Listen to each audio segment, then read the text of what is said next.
यमलोक नगरी में आप सभी का स्वागत है।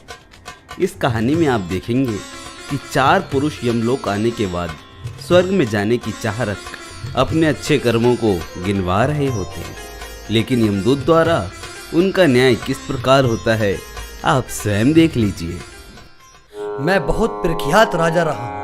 मैंने धरती पर बहुत नाम कमाया है, इसलिए मुझे पूरी संभावना है कि मैं ही स्वर्ग में जाऊंगा। मैंने भी धरती पर बहुत धन कमाया और उस धन से सैकड़ों लोगों का भला किया, इसलिए मैं भी स्वर्ग में जाने का हकदार हूँ। चाहे तुम कुछ भी सोच लो, परंतु अगर स्वर्ग के दरवाजे खुलेंगे तो ब्राह्मण के लिए खुलेंगे, क्योंकि सभी लोग जानते हैं कि ब्राह्मण दिन रात भगवान को याद करता है, पंडित पूजा पाठ यज्ञ और 24 घंटे भगवान का ध्यान करता है। इसलिए स्वाभाविक सी बात है कि स्वर्ग में ब्राह्मण का ही स्वागत होगा। हे भगवान, मेरा क्या होगा? यहाँ तो एक से एक भारती पड़े हैं। मैंने तो आज तक एक भी पुण्य का काम नहीं किया। पता नहीं मैं स्वर्ग में जाऊंगा या नरक में।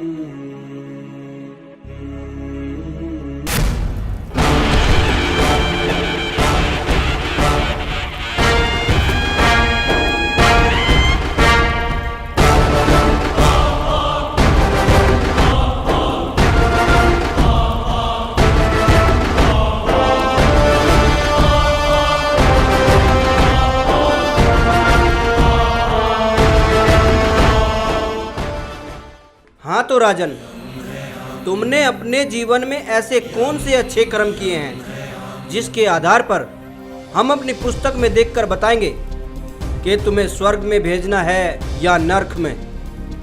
मेरा राज्य जितना बड़ा था उतना ही खुशहाल था। सब लोग बहुत खुश थे और बड़े आनंद से रहते थे। मैंने उन्हें कभी किसी चीज की कमी महसूस नहीं होने दी।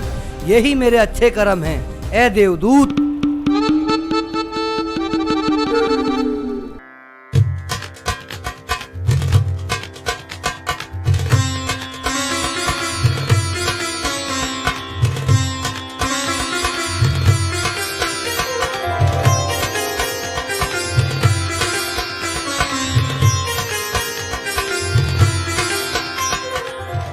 तुम सही कह रहे हो राजन।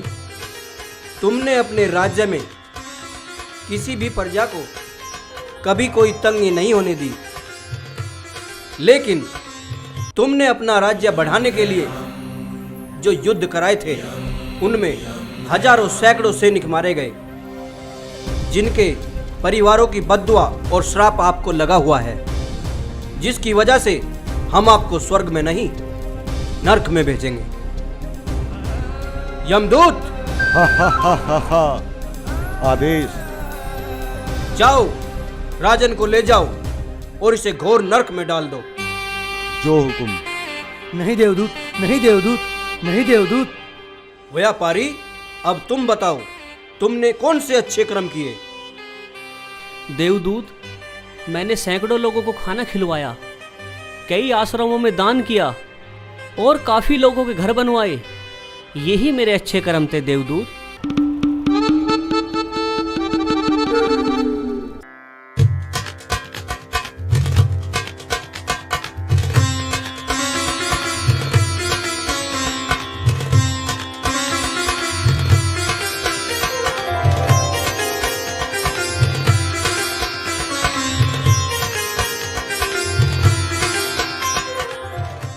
तुम भी ठीक कहते हो व्यापारी।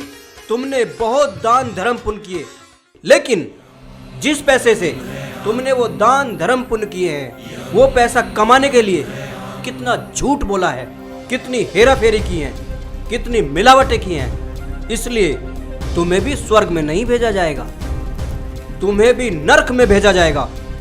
यमदूत, आदेश। इस व्यापारी को भी ले जाओ और नरक में डाल दो। जो आज्ञा। देवदूत, देवदूत। हाँ तो ब्राह्मण, अब तुम बताओ, इस पृथ्वी पर तुमने कौन से अच्छे कर्म किए?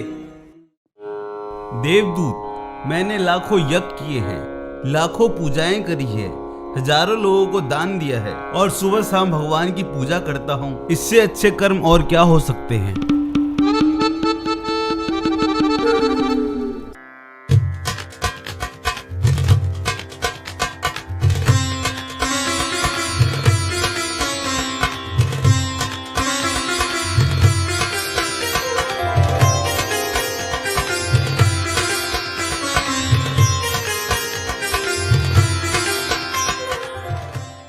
तुम भी सत्य कह रहे हो ब्राह्मण।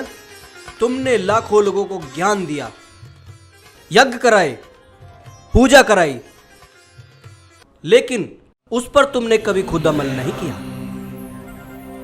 जो भी कुछ किया अपने स्वार्थ के लिए किया, निस्वार्थ कुछ नहीं किया। इसलिए तुम्हारा भी स्वर्ग में जाना प्रतिबंधित है।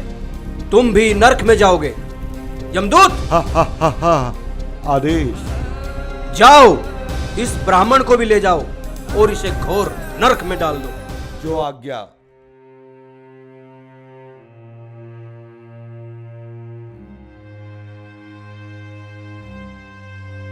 तुम पास आओ हमारे।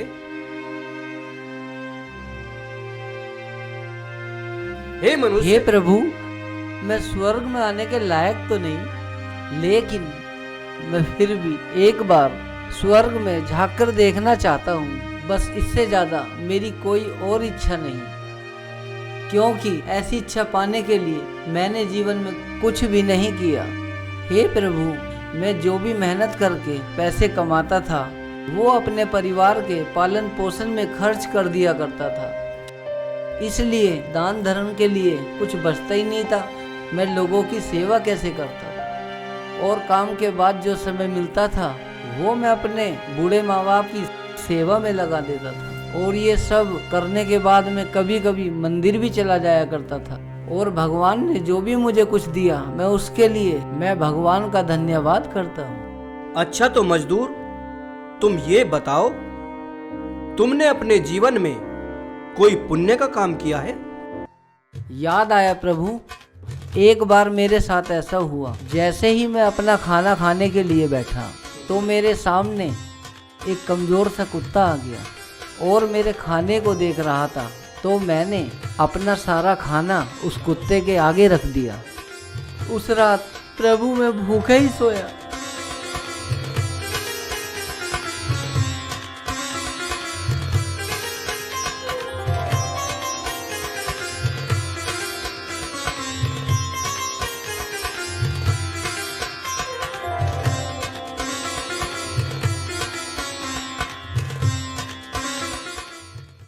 वो जो 3 प्राणी थे उन्होंने काम सिर्फ स्वार्थ के लिए किया, लेकिन तुमने जो काम किया निस्वार्थ किया।